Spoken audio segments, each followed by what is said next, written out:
All right, friends. Cool. Last day before break. Everybody, we got a big, nice break on Friday. Exciting, wonderful. Is there any stuff you would like to talk about? So we've got the Taylor polynomial myopen math out. Does anybody want to talk about any of that? Can't imagine why. Sounds like it's going great. Awesome. There's a new one that will open, so everybody's gonna have a fun weekend. Kirti's probably done. You've probably done. No, oh, yeah, okay, good. There's stuff to do. There's a new myopen math. So you'll have two of them, right? You've got the Taylor polynomial,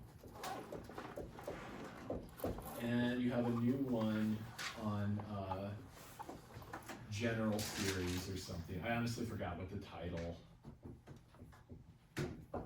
Probably general series and the divergence test. It's escaping me what the name might be, but you'll see it because it's the only one that's open. Yes, Daniel. I was going to ask you about this question. Oh, cool, awesome. Can I see which one? Yeah. Or like an example. Cool. Oh yeah, this is fun. I love this. I love this kind of question. So Daniel has asked about Taylor polynomials, question 2. So we'll do something like that. So number 2, we've got a function that is actually itself a polynomial. I'm just going to make up stuff.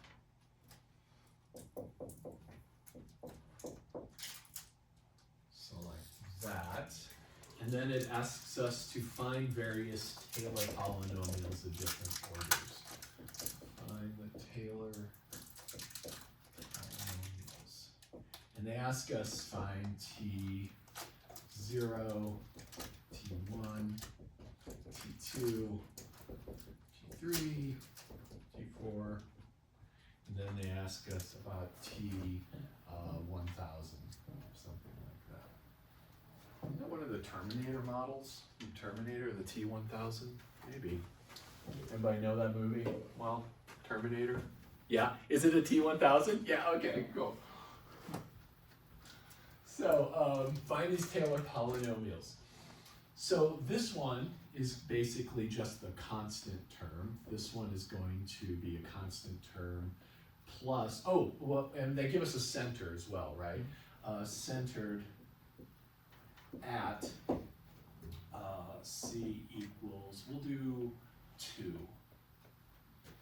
So if my polynomials are going to look like this. 2. And I'm not going to keep writing all these out, but you get the idea. And so on. Each time we add an extra power. Keep in mind what that center is, because this one here is centered at 0. So that when you see a normal polynomial, it's actually centered at 0. So let's check this out. I could write it like this.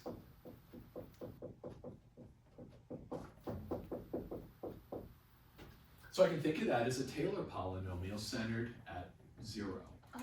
Yes? Doesn't that have 2 by 2 factorial? I'm sorry, say that again? Over 2 factorial? Yes. These coefficients, yes. I was going to find them in course, but you're absolutely right. Let's stay consistent with the notation that I get. Yes, thank you, Kirti. Yes. And then these would be in there, but they're already kind of absorbed into there, so it's got the dividing by factorial in there. So we have these formulas for these. And the coefficients we found were just the derivatives. So let's actually write out these formulas a little bit closer to where we ended up. So this first one is going to be the function itself at the center. So whatever our center is, f of c here, our center is 2. T1 of x is the function at the center. That's going to be your constant. Once you find one of these, the next one only has one extra thing to find. So as you build up, you're only finding one new thing each time you move down. And that previous information carries across. So this one here is going to be f prime c, and these are over, I'll put it here to remind me and you of what this should look like. So this is going to be f at 2 over 1 plus f prime at 2 over 1 times x minus 2. And every time I move forward, the next one is going to be, let's just do one more, t2 of x equals, and let's just go from that standpoint there. F of 2 plus f prime at 2, x minus 2, plus f double prime at 2 over 2 factorial x minus 2 squared. And then the next time I'll have f triple prime at 2 over 3 factorial, f fourth derivative over 4 factorial. And always remembering to do that minus the center. So, oh, I thought Dr. Konigsberg was coming in here. Let's crank out these things because we have to do a bunch of derivatives. So here's our function. Whenever you're asked to do a Taylor series, you should just crank out a bunch of derivatives. So I'm going to take the first derivative, and that's going to be 3 minus 10x plus 3x squared. F double prime is going to be minus 10 plus 6x. F triple prime is 6. F fourth derivative is 0, and then they're all 0 after that, which is nice.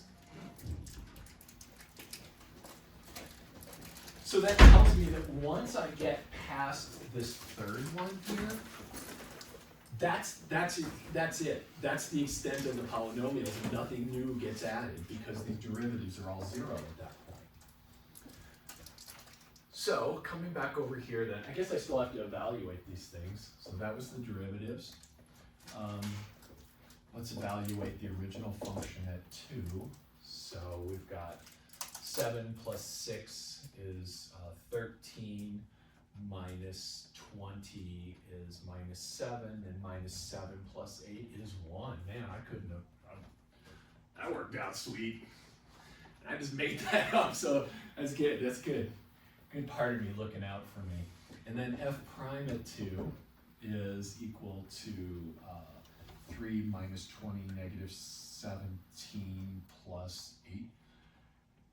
No, plus 12. I got a little excited. I thought it was going to be 1 again. So negative 17 plus 12 is negative 5. And check me on this. If you see me doing something wrong, please let me know. F double prime, they're getting easier all the time. At 2 is negative 10 plus 12, 2. F triple prime at 2 is 6. We're done. And then the rest are 0 after that. Daniel's just making sense so far? Cool. So then when I'm actually asked to evaluate these things, T0 is going to be just the constant term that I need. So T0 is, this is just the F at 2, so this is 1. And that's just this thing evaluated at that center. It's just 1. And then this dude is going to be 1 plus f prime at 2, which is 5, times x minus 2. Minus 5. Did I? Negative 5. Negative 5. Thank you, Kirti. Yes, I cannot read my own. Yes, thank you, my friend. Minus 5. Yes. And then this one's going to be that. And I need the second derivative at the center, which is 2 over 2 factorial. Let's go ahead and write that out just for safety's sake. That'll turn into a 1. And then we got one more to write out. T3 of x is equal to, and I want to, after we get to this, I want to show you why this is just so cool. T3 at x is 1 minus 5, x minus 2. I'm literally copying down what I've already done. And now I go to that third derivative, which is 6 over 3 factorial x minus 2 cubed. I'll tell you what, I did an okay job, because 3 factorial is 6.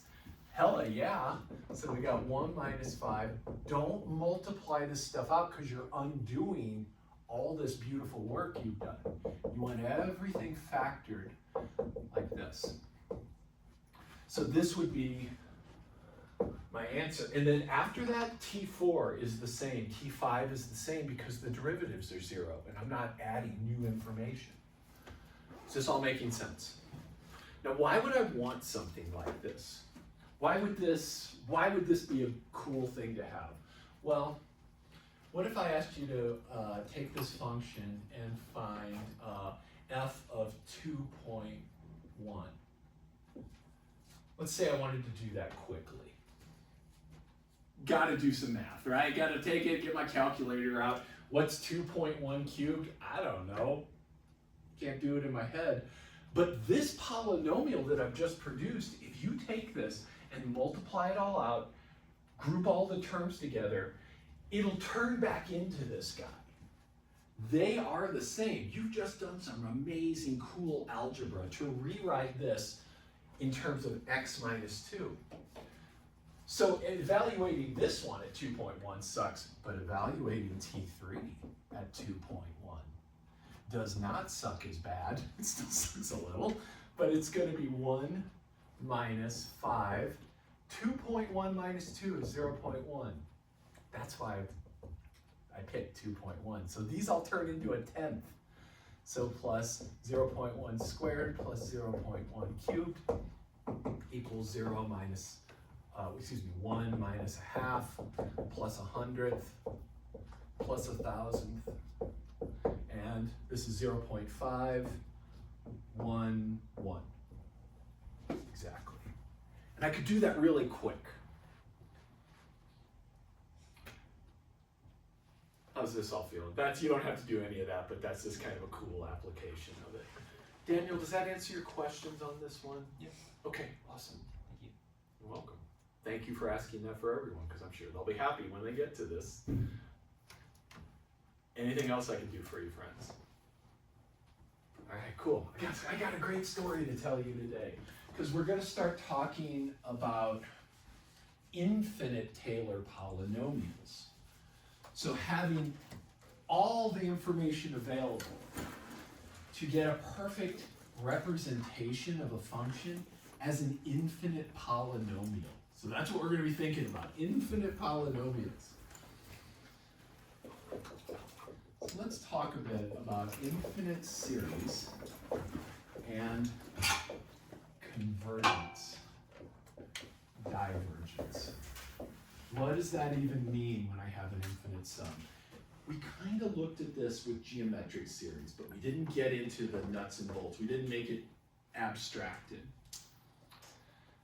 So here, I've got this infinite series. Let's talk about these in general, just notationally. I've got a bunch of terms that I'm going to add up. I might start at 1 and go to infinity, but I could start anywhere. Often we start at 1, so your series would look like this. Just keeps on going. We could start at 0. That actually will happen quite a bit. And if I do that, it's the same rhythm. It just starts at a 0 on up. But a lot of the times, we don't really care where it starts, because the real action in an infinite sum, in understanding if it actually becomes a finite quantity, has to do with the infinite end. So rarely in this discussion, never, do we care about what the beginning billion terms look like. We care about the tail end behavior as we become infinite. So a lot of times, we'll just write this and assume it's an infinite series, and we won't put any indices on it. We'll just be like, yeah, this is an infinite number of a's added together. What's happening? So this is often we don't write the indices if they aren't important. If what matters is behavior as n becomes infinite. And that's going to be the case for today and when we get back back on Monday, stuff like that. So we have to kind of understand, does our sum make sense? Does it actually add up to something meaningful? And before mathematicians made this all very rigorous, people were doing a lot of weird stuff. And I want to show you some of the weird stuff people were doing because it's pretty good. There was an Indian mathematician, self-taught, Ramanujan.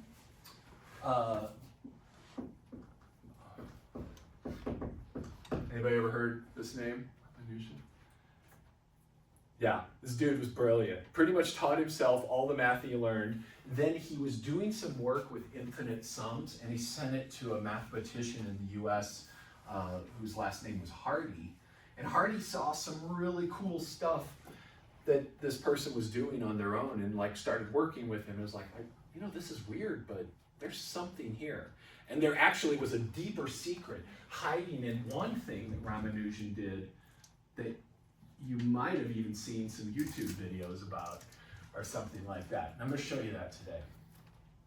So one of the first things Ramanujan did was he was looking at this series.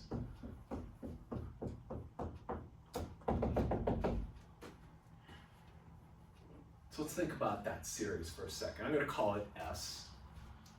You can think of that as series or some, just call it that. So I've got ones and minus ones alternating forever. What if I assume that the standard laws of math work and I regroup this in such a way? So what I'm doing is I'm holding off this first term and then putting parentheses around every other pair. You see that? So I pulled the first term off and then grouped every pair term after that. Well, this is 0. This is 0, this is 0, and it's going to be 0 forever, so it looks like it adds up to 1. 1 plus an infinite number of zeros. Not unreasonable.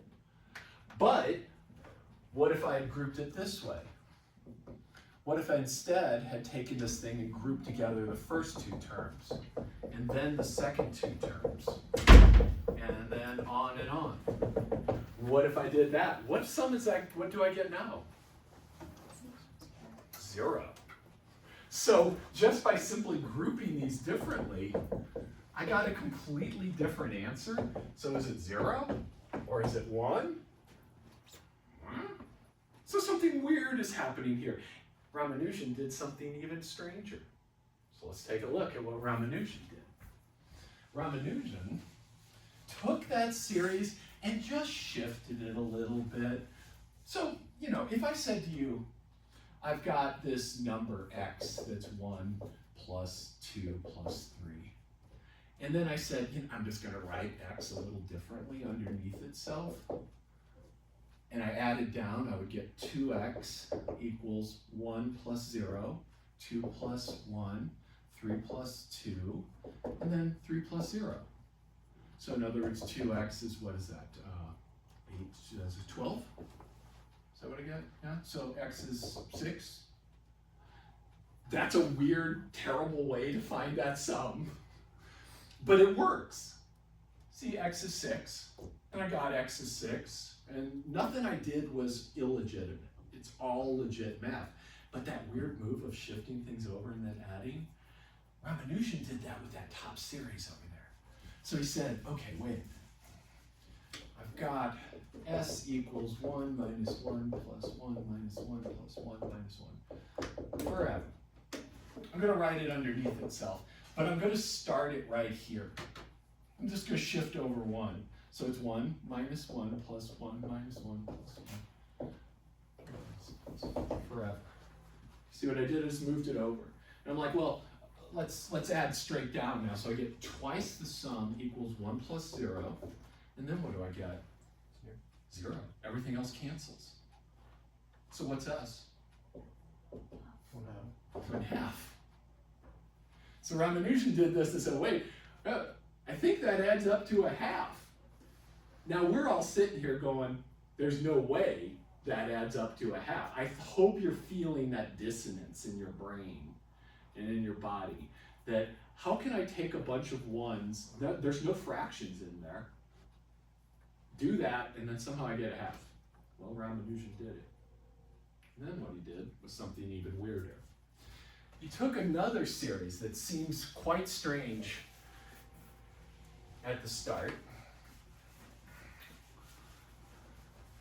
and that's this series. I'm going to call it S2, and I'm labeling these things because we're going to come back to them in a minute. And it's 1 minus 2 plus 3 minus 4 plus 5 minus 6 plus 7 minus 8 plus blah, blah, blah. Okay. Well, that looks weird. And if I'm like adding through this, I'm like going, okay, 1 minus 2 is minus 1 plus 3 is 2. 2 minus 4 is minus 2 plus 5 is 3. 3 minus 6 is minus 3. And then it just seems like all sorts of weird, it seems like it's kind of getting bigger and oscillating as I move through. So how do I make sense of this? Well, Ramanujan had his own style. He's going to play that game again. He took the sum and wrote it underneath itself, shifted over 1.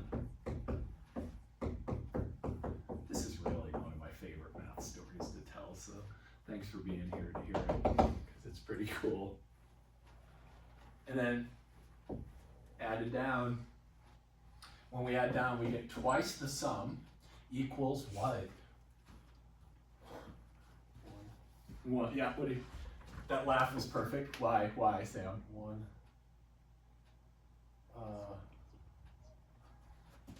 Add down.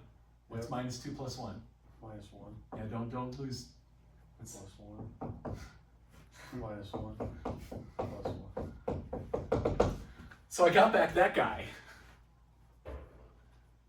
So twice this sum equaled that sum, which is a half, I guess.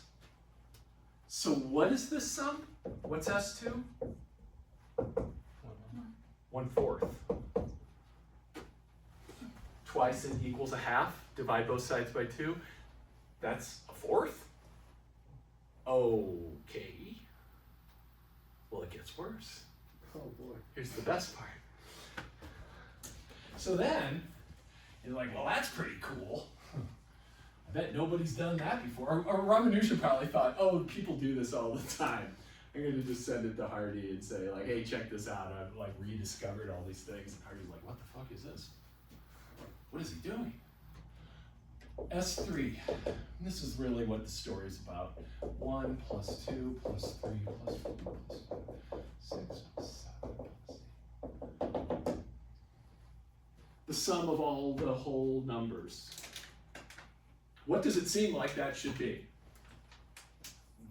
It seems like infinity, right?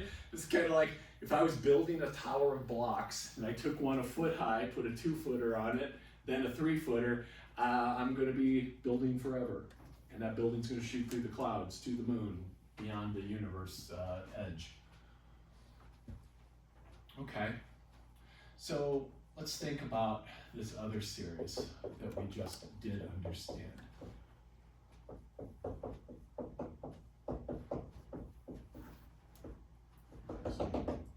Minus 8. Thank you. Yes, thanks, Sam. Yeah. Good. Glad you're on top of that. So I'm going to subtract down. So I'm going to take S3 minus S2 this time. 1 minus 1, 0. Let's write here, S3 minus S2. What's that? Is that 4? Yeah, here. Subtracting, right? 0. Are we seeing that? Everybody following? What's the next one? 8. And then 0. And then what's next? Plus 12. And now we got the mathematical rhythm, right? 4, 8, 12. What's the next one? 16, then 20. And they're interlaced with zeros. And they're going up by a factor of 4, right? Is that all looking like something? As long as what we're doing here looks legit. So this is 4 plus 8 plus 12 plus 16 plus 20 plus 24, blah, blah, blah. which just so happens to be 4 times what? S3. S3.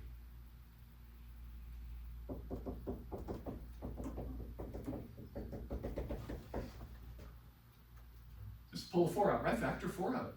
This is, so now look what we've got. We've got S3 minus S2 equals 4 times S3. And I know what S2 is. We actually found that already. What was that? 1/4. So since S2 equals 1/4, and we could say, sure, you do you, Ramanujan. We have S3 minus 1/4 equals 4S3. Let's solve. I'm going to subtract S3 from both sides. And I'm going to divide by 3. So S3 is minus 1/12. So the sum of all the natural numbers is minus 1/12. If you go to YouTube or social media and you look up sum of natural numbers is minus 1/12, you will find a plethora of people telling you exactly what I just told you. Now that sounds like bullshit, doesn't it? Sounds like something bad was happening. Sounds like But he's on drugs. what's that? Sounds like he's on drugs trying to figure this out. It does sound like it. I think he was straight as an arrow. Probably. Not all the mathematicians have been, but Ramanujan I think was. So he sent this to Hardy, and Hardy was like, whoa, wait a minute. I've seen this somewhere else before. So as insane as this sounds, as wild as this actually seems like it is, it actually shows up in this other very deep area of mathematics called complex analysis, and there's this function called the gamma function. It would take us like weeks to understand this function. But this sounds insane, and honestly, try to learn this and show it to somebody. Carry on this madness, because this is fun. Right? It's just crazy. There's not a negative number in the thing.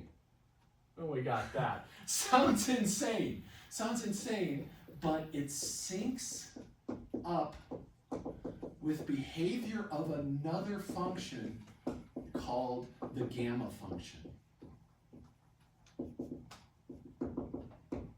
which is just amazing.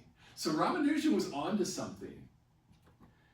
But this doesn't make sense in the way we want it to make sense. This is very counterintuitive. It's almost a little disturbing because you're kind of like, if we're going to do infinite series and this is the kind of stuff that can happen, I don't want to do it. I mean, I hope you're not like that. I hope you're in here like, I want to do it. That sounds crazy. So what we're going to do is leave this in the dust, and we're going to look at things in a way that helps us avoid insane feelings, sick feelings in our gut, and we're going to try to make this feel more intuitive. But if you don't have any laws, if no one tells you what's possible and what's supposed to be, what can't you do, right? Amazing. No one told him he couldn't do it. I'm telling you, don't do it. Don't do it. You're going to have skill checks. Don't do this shit on the skill check. We're not Ramanujans. So let's talk about what we are going to talk about. I just wanted to share that with you. I've been waiting all semester to talk about it. So for us, our question for today is, does this infinite sum have meaning? I.e., does it add up to a finite number?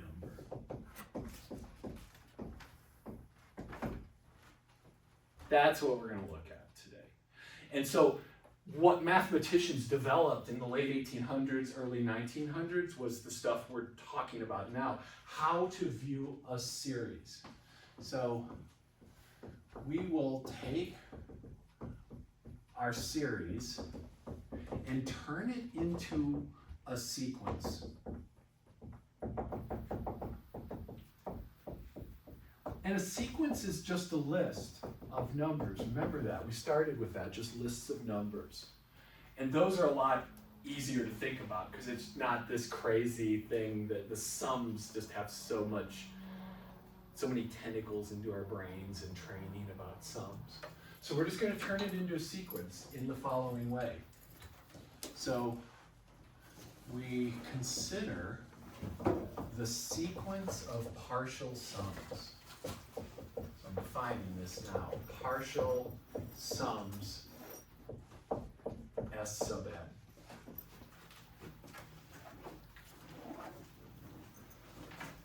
Now all this means is that we're going to look at a term at a time. The first partial sum is the first term. The second partial sum is the sum of the first two terms. Third partial sum, sum of the first three things. So we're going to look at little bite-sized pieces and eat our way to infinity. But we're going to clump them together. So S1 is just A1, first term. S2 is A1 plus A2, sum of first two terms. And so on. So then we've got S3 is A1 plus A2 plus A3. On down the way, let's just go ahead and write a general dot, dot, dot. S sub n equals A1 plus A2 plus A3 plus A sub n. So this is the sum of the first n terms.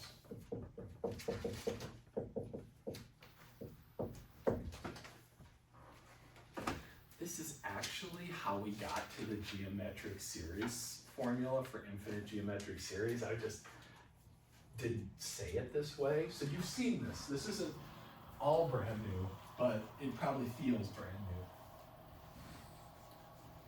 new. And what we're about to do probably is going to feel really brand new. And I really want to just set you up to be able to do that second MyOpen math that you'll have to enjoy over a long weekend. So we say that this sum converges to L, or how about we say S, to S,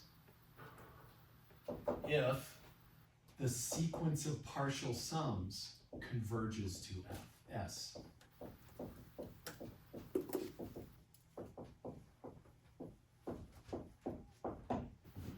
Converges to S. And then we write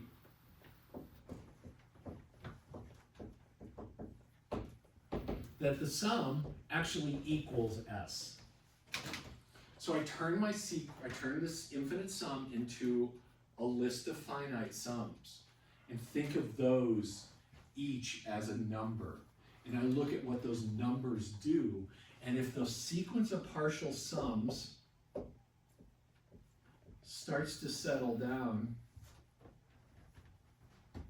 to a value S, S1, S2, S3, then I say that's the sum of the whole thing.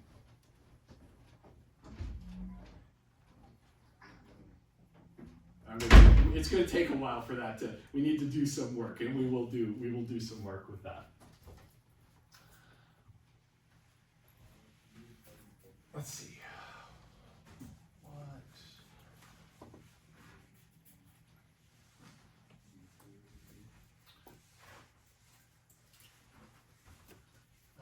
I'm thinking in my head of an example. Let's take a look at an example. I didn't even think we were going to do this, but we are going to do it. Let's say I have sum n equals 1 to infinity of 1 over n minus 1 over n plus 1. And I'm going to put those in parentheses. Oops, sorry.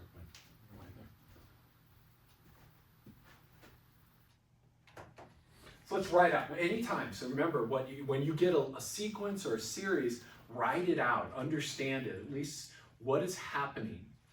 So this is equal to, when I put in 1, I get 1 over 1 minus 1 over 2. Plus the next term, so this is n equals 1. When n equals 2, I get 1 over 2 minus 1 over 3. When n equals 3, I've got 1/3 minus 1/4. And then that keeps on going. So right now you might be seeing something mathematical that you might want to do, but if you do it here, you're going to Ramanujan your way to weirdness. What do you see that might happen here? What could we do if we were Ramanujan?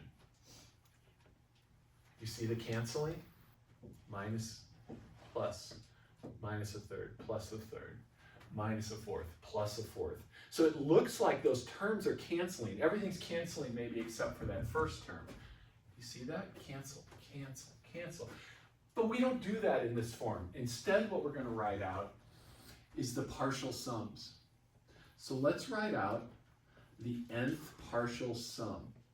Well, here, let's start off. Let's just do S1 first, so that you can see what I'm up to. So S1 is just the first term. So that's 1 minus 1/2. I'm just simplifying the 1 over 1. S2 is 1 minus 1/2 plus 1/2 minus 1/3. Now look, I got a finite sum. I can handle this. It's finite, so I can do regular math. I don't have to be Ramanujan. I can just be Sophia, and I can cancel things. So I see these cancel, and what I'm left with is 1 minus 1/3. Do you see? And if not, let me know. Okay. Mia, is that looking okay? Yeah. Mason, my friend? Good. Okay, cool. Awesome, awesome. S3 is first 3 terms. And I'm going to play the same game. I see that I got cancel, cancel, and I've got 1 minus 1/4. Now I'm starting to feel I can see a pattern here. I thought Axel was coming in for a minute there. I was like, Axel, glad you could make it, buddy. I hope is he doing okay, Mason? Do you know? I haven't heard from him in a couple days. Oh God, I hope he didn't get back on his mountain bike. Try to fight that hill. Probably fine. Okay, good, good. So can you see a pattern here? And just take a minute. Can you move to this immediately? Look at the rhythm. What's S for? And then, what is S sub n? So look for the rhythm. Leo, did you get S for? 1 minus 1/5. Do we see that? 1 minus, yep, yes sir. Look at the rhythm. The index, when it's 3, we add 1/4. When it's 2, we add 1/3. When it's 1, we add 1/2. So I'm seeing that. Is S sub n 1 minus 1 over n plus 1? Yeah, hell yes. Yeah, beautiful. How exciting. Oh my God. What a great last day this was before the break. Do we see this? So now, this is my sequence. So I've got this sequence right here. There's no sum because there's only one part moving. What is the limit of S sub n as n goes to infinity?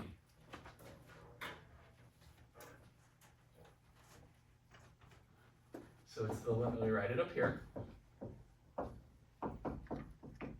What's that limit?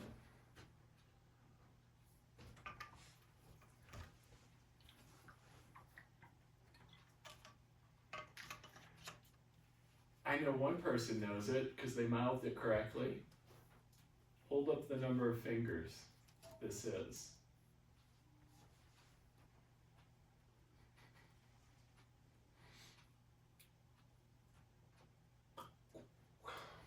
Where's this go? Really small. So, goes to, give me a number. 0, because the top is fixed and the bottom's blowing up. That ain't moving. So what do we get? 1 minus 0, 1. So this sum, now I can say that this actually equals 1. And that's the only way we can approach these things with any sense and make sure that things work out. We'll stop for a second.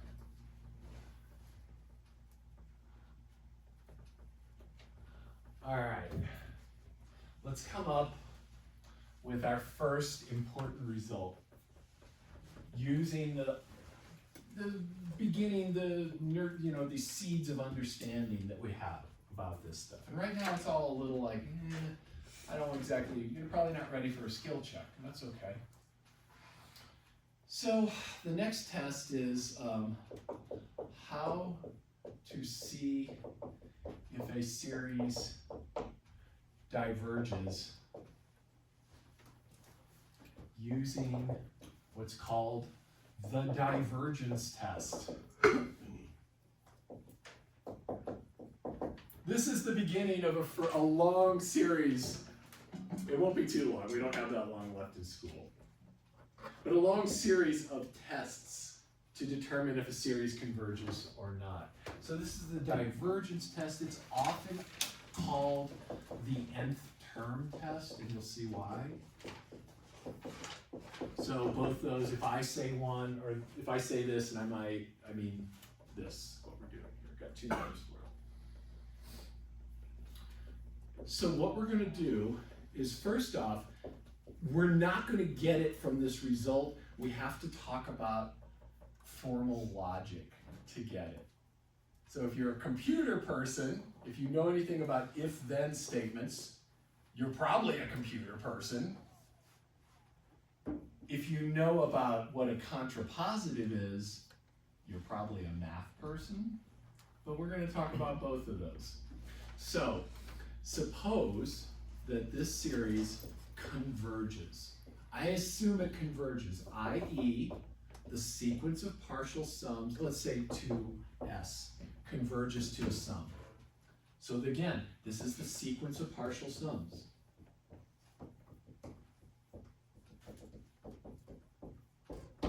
Converges to s. And so I can say, oh, this thing equals s.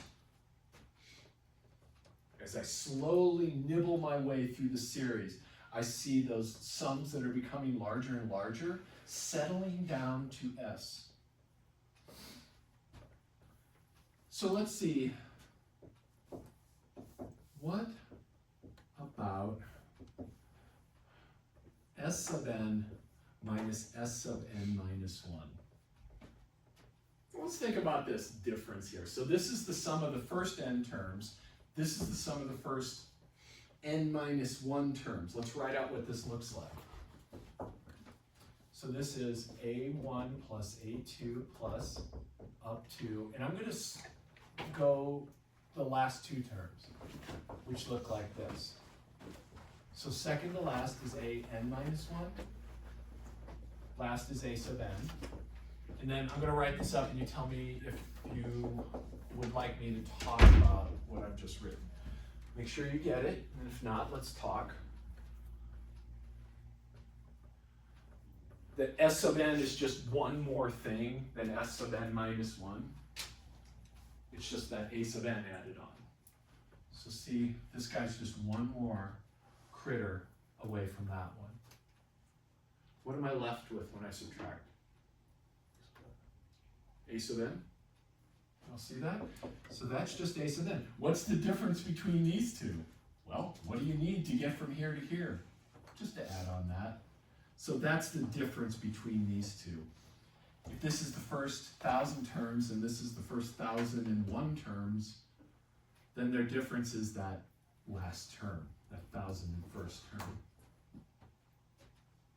Okay, so let's take that. If you buy that, and if not, you should be telling me.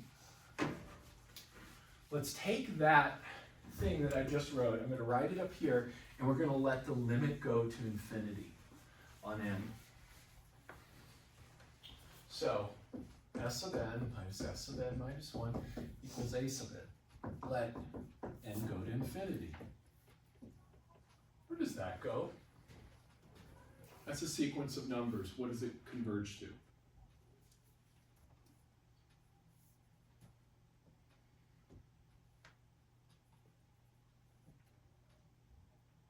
What does it converge to? S, thank you. Thank you. Converges to S. Where does this converge?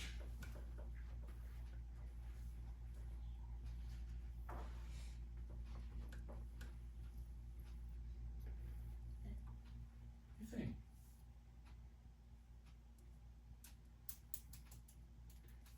Are these two headed in the same place? Let's look at it here. Here's S sub n. This is kind of a heavy question, so don't stress that it's not obvious. And actually, let's put the n minus 1 plus an like that. As n goes to infinity, this goes to S, as Quinn told us. Right, this sum up here gets closer and closer to S. Where's this sum getting closer and closer to? S. It's going to the same place, right? It's just like a day behind. It's just a day behind, but given infinite time, it'll get there. Bless you, Quinn. So this actually also converges to S. They're going to the same place, just one's a day behind, like I was saying, just lagging a little, but they're still headed there. It's like a caravan. Yes, sir. Wait, so then wouldn't they like never touch because one keeps going? True. This is true. Yes. But at infinity, they would. So if we could imagine there's this place, yeah, but you're absolutely right. There's always a little difference. Absolutely. Getting smaller and smaller all the time. Yes. And then this, I'm just going to write as limit as n goes to infinity of that last term. What's the left side equal? 0. So I'm going to summarize this. So this equals 0. So if, and here's our big if then, if this series converges, then, let's actually put this if in big caps, then the limit as n goes to infinity of the terms equals 0. So this one is the terms die out. The terms must die out. They must shrink and become essentially nothing.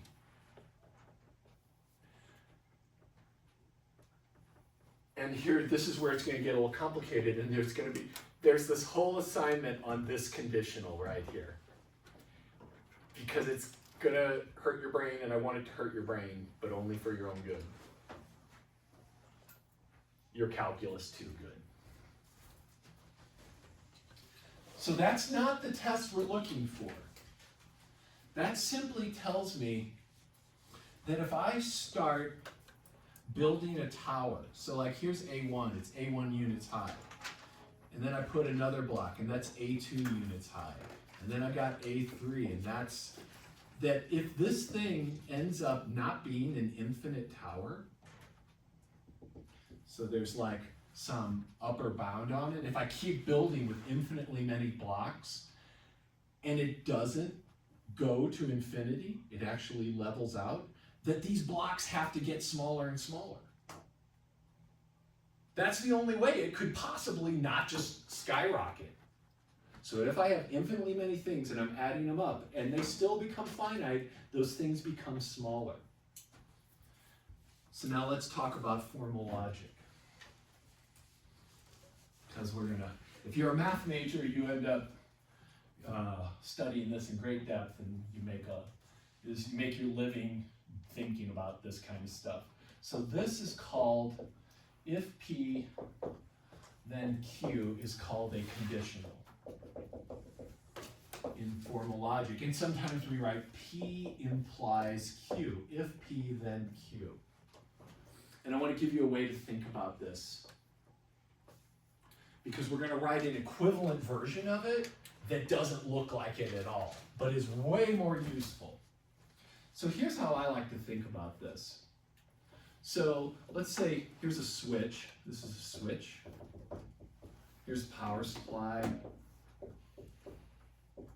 And then here's a light bulb. And I'm going to do a really bad Oh my god, that's the worst light bulb I've ever drawn. So, got a light bulb. We'll do some horrible energy inefficient incandescent. Or one of those fake incandescents that's actually got an LED inside of it. So here's a light bulb. So, P is going to be the switch is closed.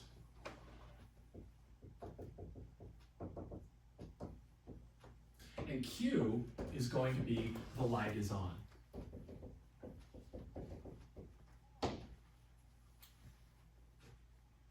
So I could say that if I flip this switch, that light's going on. Do you see that from the picture? So this picture immediately says P implies Q. If the switch is closed, the light is on. If the light is on, does this switch necessarily have to be closed? Why not, Leo? You're right. It could come from another power source? It could come from another power source. So what I don't know is the other possible causes of this light being on. So there might be another switch down here that some person has control over. And if we had a room with double light switches, we could play this game right now. But just because the light is on doesn't mean this switch is pulled or closed. But what about this? What if the light's not on? What could I conclude?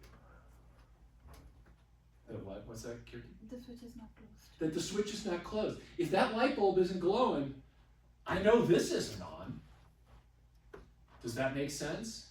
Because if that light isn't glowing and this switch is closed, something's bad with this circuit.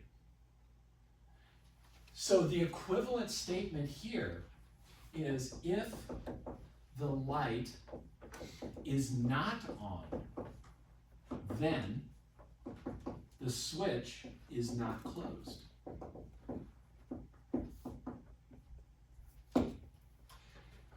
That is an equivalent statement to P implies Q. This is called the contrapositive of the statement. So this statement here is not Q implies not P. And that is logically equivalent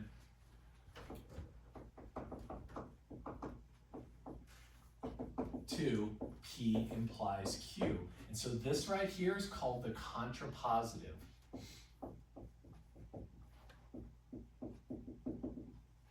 of this conditional.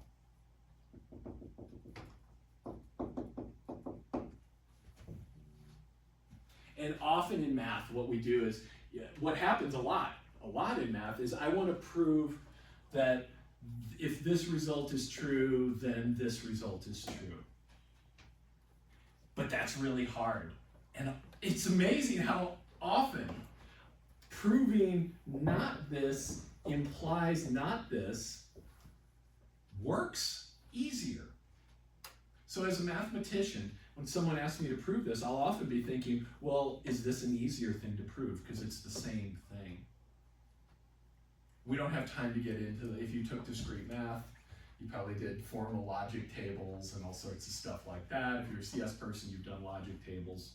You might have seen them many times in your life. We could go on, I could really go on a lot about that, but we're not going to. So let's take what we do know and contrapositive that sucker. So we know that if this converges, then the terms die out. Right, take a minute. What's the contrapositive? Write it out. It's an if-then statement. What is that if-then statement? Don't say it out loud, just kind of take a minute. What is the contrapositive?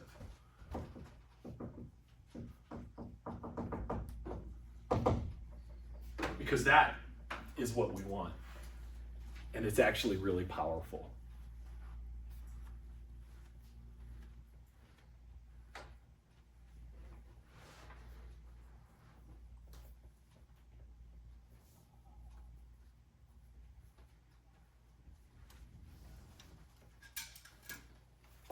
This stuff's so great. This is like why I teach Calc 2 so we can be here in this space together doing these wonderful, miraculous things.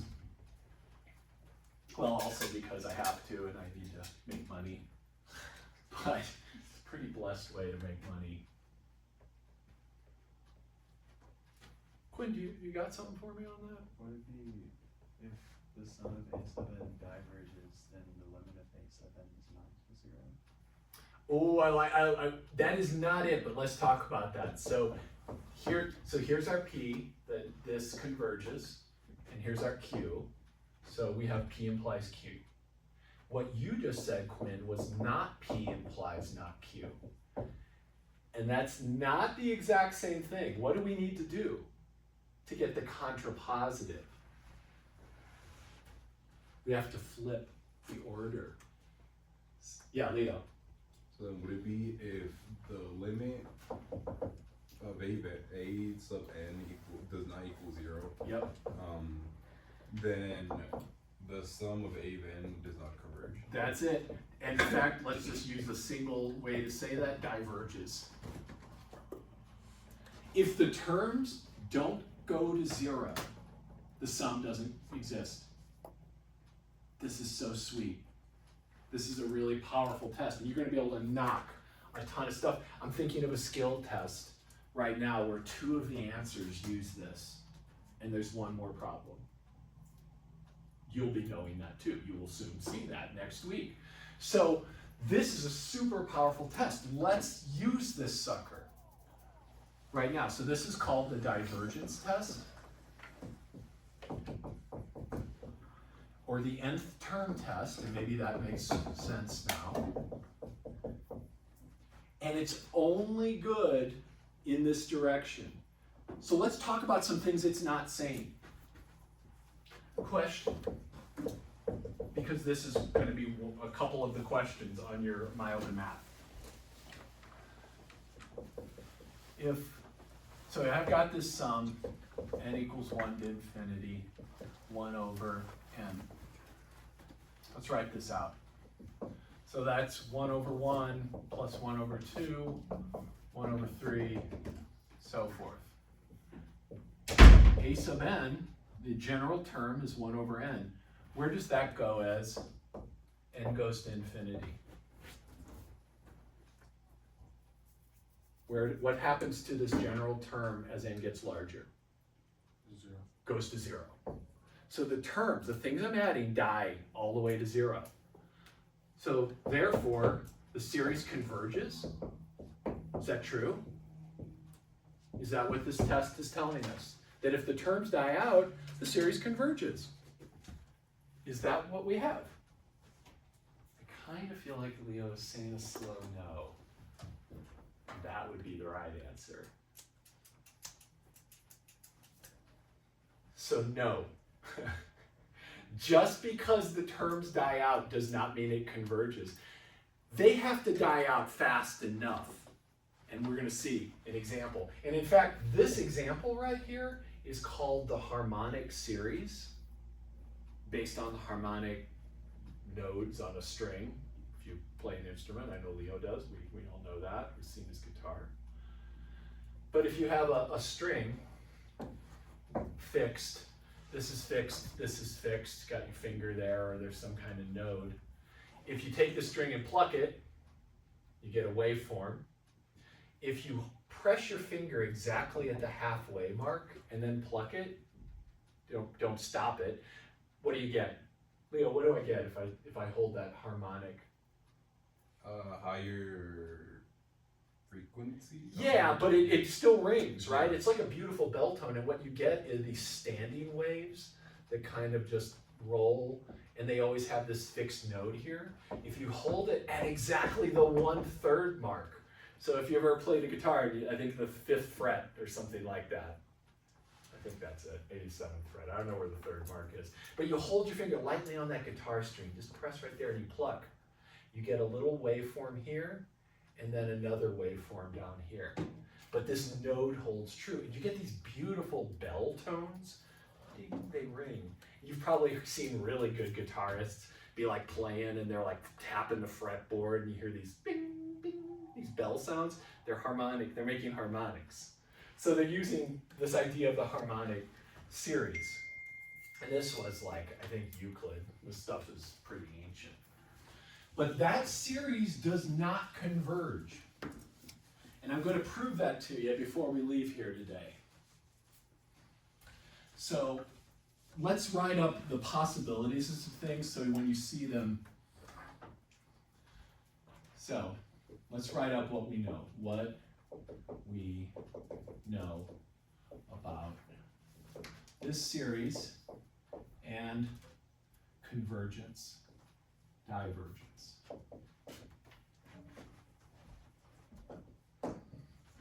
So if the series converges, then the terms must die out. If the terms don't die out, then the series diverges.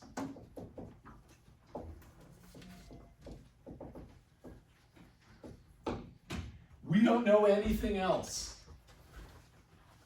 We don't know a dang thing else, so there's no weird combos. So these are our truths. These are the things that will confuse your truth. Let's just put them up there. Just because a sub n goes to 0, we don't know that this sum converges. And that's kind of where we'll end up picking up. I've got one more thing I want to show you. I want to prove to you that the harmonic series does not add up to a finite quantity, which is actually really surprising in a way. I think it's, your example here is the harmonic series, and I want you to know that by name, and I want you to be able to write it out. It's simple, it's a beautiful series.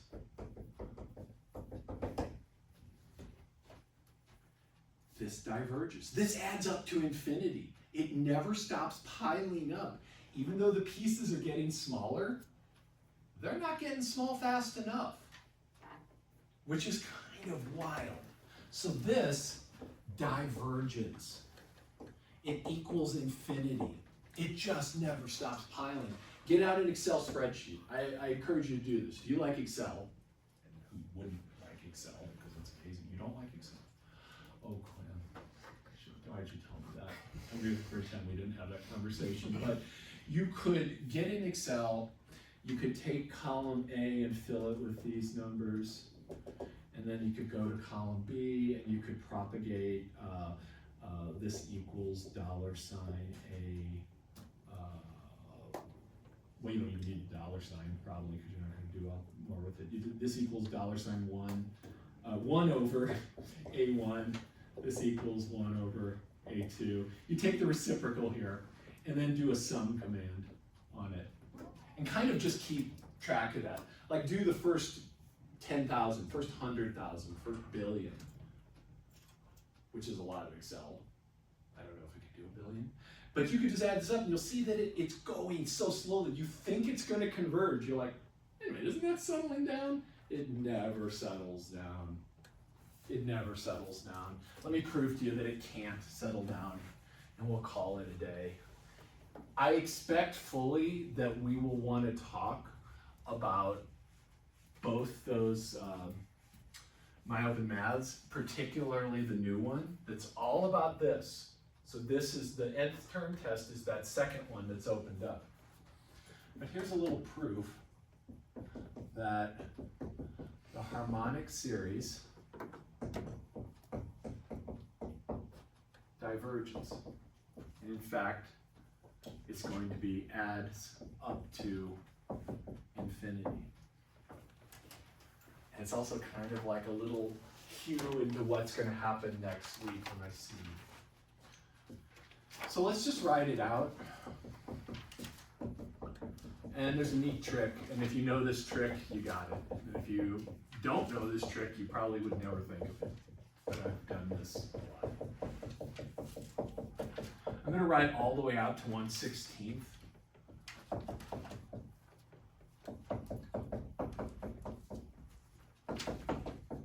And then I'll put 1/17 for just the heck of it. So you might want to write those all out. What we're going to do is create a sum that is less than this one, but adds up to infinity, obviously. And it's just a neat grouping thing. There's really just a cool pattern. So I'm going to bring down that 1. I'm going to bring down that 1/2 and just keep those there. But now I'm going to do cool grouping. So I'm going to group these two together. So this sum right here is greater than 1/4 plus 1/4. Do you see why?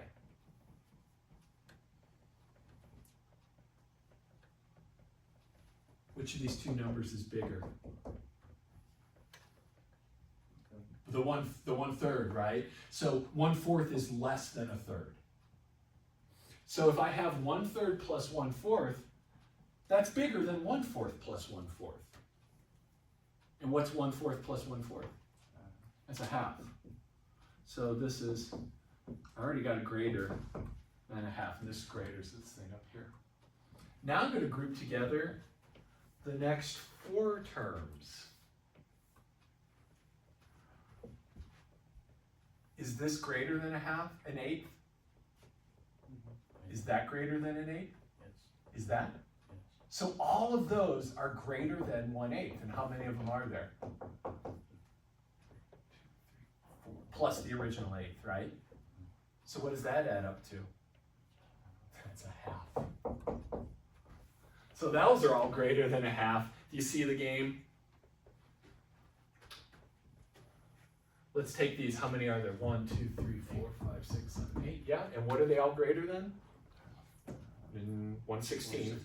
But you're jumping ahead. You see the pattern. So all of these are greater than 1, bless you, 1/16 plus 1/16 plus 1/16.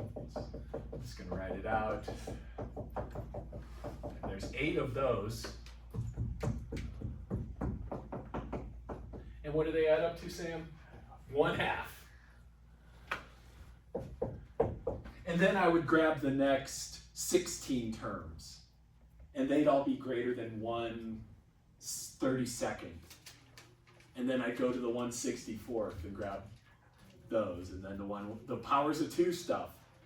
And so I can keep grabbing chunks of this forever that are bigger than a half. So this sum is bigger than 1 plus a half plus a half plus a half. Does this sum converge or diverge? What do you think it adds up to?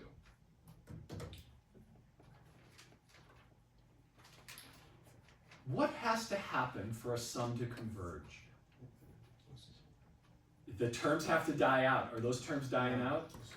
No. So that diverges. Right now I'm using that nth term test. So since the terms are all 1/2 after the first,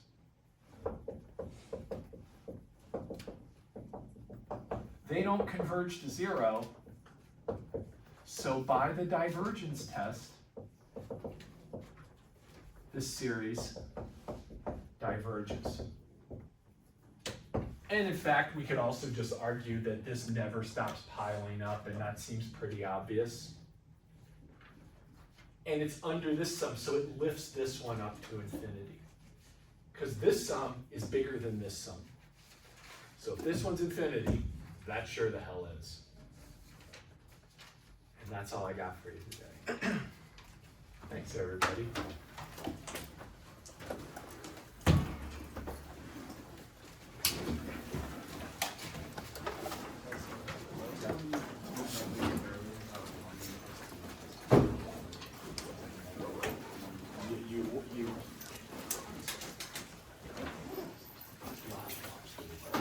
So do that, and then let's talk about it, okay?